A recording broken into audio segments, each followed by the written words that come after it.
Jenis sistem penerangan. Sistem AC ikut putaran mesin. Sumber listrik langsung dari spool, stator atau generator melalui komparator kiprok atau regulator. Alurnya sederhana.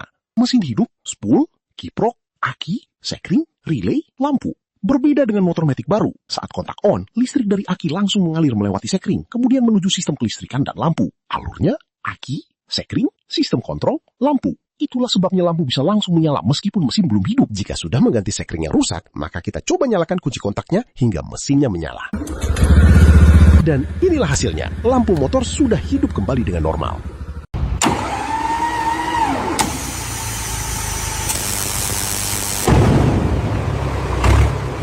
Lampu pada motor matic bekerja memanfaatkan aliran listrik yang dihasilkan mesin atau disimpan di aki.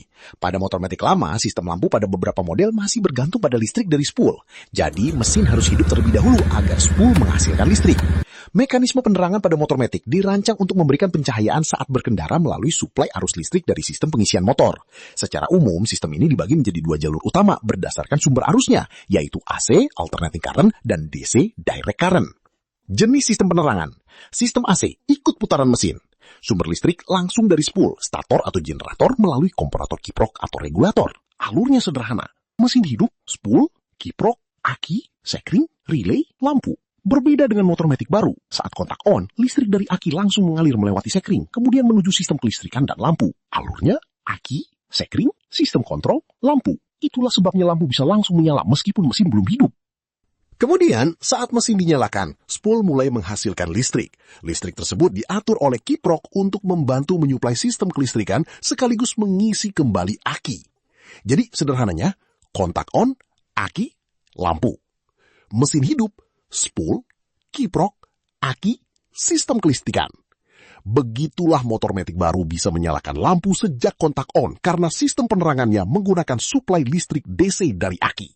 Sekarang kita memiliki studi kasus perbaikan lampu depan Honda Beat, di mana sistem penerangannya masih menggunakan mekanisme lama.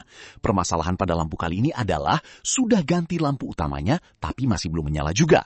Padahal lampunya masih baru, dan sebelumnya memang lampunya sudah mati, tapi setelah diganti, masih belum nyala juga. Setelah kita memahami mekanisme penerangan pada motor, maka kita bisa urutkan dan mengetahui penyebabnya, mengapa lampu tidak bisa menyala. Untuk memperbaikinya, yang pertama kita harus buka akinya.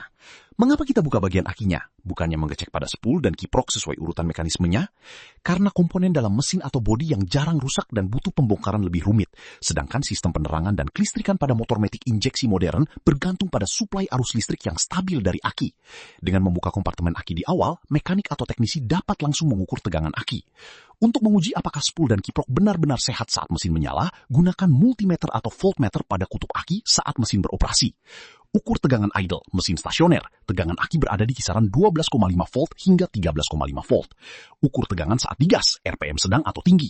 Tegangan naik dan tertahan stabil di kisaran 13,8 volt hingga 14,8 volt. Hasil diagnosis, jika tegangan kurang dari 13 volt saat digas, pengisian bermasalah, spool atau kiprok undercharge. Jika tegangan melebihi 15 volt saat digas, regulator kiprok rusak, overcharge. Kita lanjut membuka tutup aki menggunakan obeng plus. Supaya mempermudah, jadi kita sudah buka duluan, dan ini untuk bagian tutup aki gunakan obeng plus juga ya. Jadi kita tinggal tarik saja ke atas. Nah, tarik ke atas seperti ini, terus bagian yang warna merah ini juga lepas tarik ke atas. Sudah kelihatan akinya dan kita bisa cek menggunakan multimeter. Tegangan akinya 12,78. Dengan tegangan ini berarti akinya tidak ada masalah. Masuk ke bagian fuse atau sekring, di sini bisa kita lihat. Bagian sekring ada 8 fuse atau sekring. 3 cadangan sekring. Sekring dengan angka 25 yang ada pada bagian sini adalah sekring cadangan, jadi bisa kita lepas dahulu. Ada sekring 10, dan di samping ini biasanya ada sekring 10 juga. Jadi 3 cadangan dan 5 sekring utama. Untuk bagian lampu itu biasanya ada di bagian sekring 10 yang tengah ini. Tapi untuk memastikan keamanan sekring, sebaiknya kita cek semua satu persatu. Bisa kita cabut seperti ini agar terlihat kawat sekring yang putus, atau menggunakan multimeter. Jika kawat di dalam sekring tidak putus, maka sekring aman atau tidak ada kerusakan. Rupanya sekring 10 ini ada yang putus, berarti harus diganti sesuai dengan angkanya atau satuan ampernya. Pada kesempatan kali ini kita ganti menggunakan sekring 10 cadangan tadi. Atau jika tidak ada cadangan, kita bisa beli yang baru. Jika yang putus sekring 25, maka kita gantikan juga dengan sekring 25. Kita cek lagi sekring 25 ini, masih aman. Kemudian kita cek sekring 5. Ternyata masih aman juga. Sekarang kita cek sekring putus ini menggunakan multimeter. Dengan cara Arahkan selektor ke pengecekan dioda atau satuan ohm. Jika sekring rusak, maka tidak ada nilai ampere seperti ini. Ini hanya untuk memastikan saja, karena di lain kasus ada sekring yang terlihat normal tapi ternyata sudah putus.